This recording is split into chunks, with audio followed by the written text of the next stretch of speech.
Our panel to you tonight. We've got Joanna West, who is a photographer here in Lubbock and a mother. So thank you. Sheila Patterson Harris, who is one of our city council women. Thank you for being here, longtime resident and mom. And then we've got Ms. Moselle Wilson, longtime nurse and a parent as well. Ladies, thank you for being here today. Thank you. Thank you for having us. I want to start out because I want people to understand why I want to have this conversation. I am a parent, and my husband and I adopted a little girl when she was little here from Lubbock, and the conversations I had with my older children as they were growing up, much different from the conversations that I'm now having with my biracial daughter. Okay. I don't like that. I don't feel like there should have to be two conversations and two sets of standards. So that's what we are talking about today. I want to start off by asking you this. Go back in your childhood and talk to me about the racial issues that you dealt with, and then some of the things that you're still seeing now in 2020 when there shouldn't be any racism. Well, there should not be any racism, but in the memories that I have growing up in East Lubbock, I had a great childhood. We had everything that we thought we needed, but the subtle differences were there. My grandparents were prominent in the community, but I noticed when we would go places, there were certain differences. And those differences are still present today, more subtle, but they are present. With everything that has come up with the death of George Floyd and Breonna Taylor, those kind of things, everything's kind of come back to the forefront. Why are we still seeing that? I would have to say that one of the biggest issues that continues to allow these things to happen is because the appropriate conversations have not taken place. Too often, when the discussion about racism comes about, people that look like me are the first ones to bring to the table, but we never bring individuals who are the huge part of the existence of racism. There are no conversations happening in the white communities with the powers or the people that are in charge of things. There are other people who are just living day to day. Those conversations aren't taking place. I get asked often about racial issues and things of that nature, but when that happens, it doesn't involve anyone else but myself and someone who looks like me.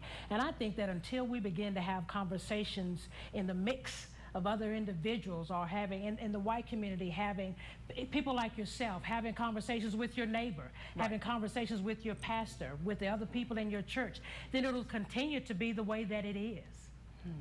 Moselle, tell me about your life growing up. What did you see and what are you still seeing? Well, as a child growing up, when we would go downtown to go shopping and my mom would take us, and we'd get ready to go in the store, we'd need a drink of water, and we'd find a water fountain, and they would have on it white and black, or whichever words you want to use, and we would only be, they'd say, don't you touch that one, go to that one.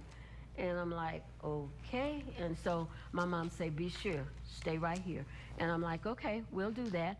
And then even growing up, going out to other places, as in high school, when I was in high school even, I had to go to Coronado while I was in high school to take a course. And we were standing, my girlfriend and I, a friend of mine, we were sitting on the side of the school waiting for our ride to come, and people passed by us and started calling us the N-word. And we were like, okay, don't move, don't say nothing, just, you know, and why? We didn't do anything. We were out there learning. We were out there to get an education. What did we do to deserve that? And my mom and them had told us, if they say anything to you, just be quiet. Don't say anything, just be quiet. And I'm like, okay, but Mom, it doesn't make me feel good. She said, it doesn't matter. That doesn't matter.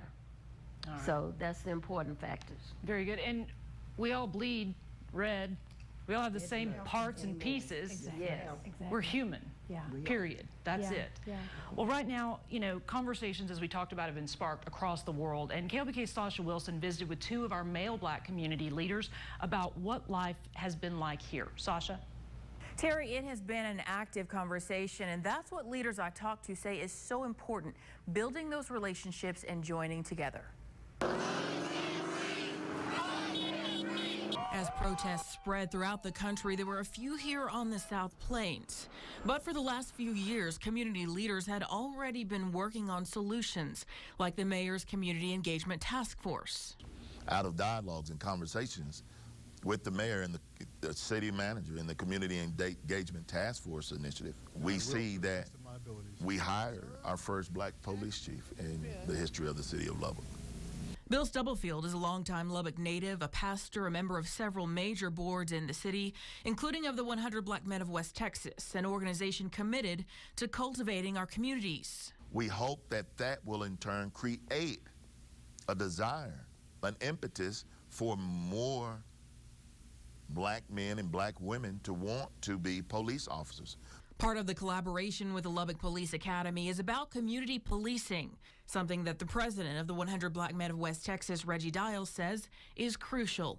We want to change that mentality. We want to go back to that little boy mentality where you was excited about being a police officer or excited about being a fireman, because that's the only way we can make change.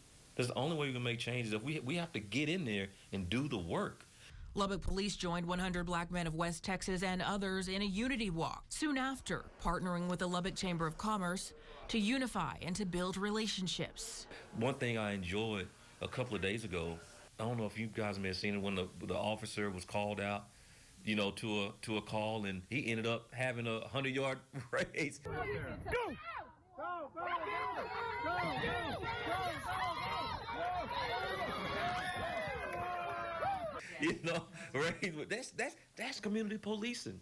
You know, that's what it's all about. So now when they see that officer, they're not going to feel as intimidated. So we're just asking that the community of Lubbock, the city of Lubbock, come join us. You know, come and join us in the fight. Come and join us in trying to make things better. He says this is a season of correction and improvement. We're correcting some things, because 2020 was supposed to be that year, right? 2020 was supposed to be that. Man, I can't wait for 2020 to come. Now you wishing, man. Is it 2021? Is it? Yeah, it's 2021. That's what you say. Man. Well, the Community Engagement Task Force is composed of dozens of community members, and if you'd like to join their voice, they meet every first Friday at 7:30 in the morning, now, of course, virtually. So just reach out to City Hall to get started. Terry? All right, Sasha, thanks so much. We appreciate that. Don't go anywhere. Still to come here on Be Heard. We're going to talk about systematic racism and what we're seeing here in Lubbock. That's next.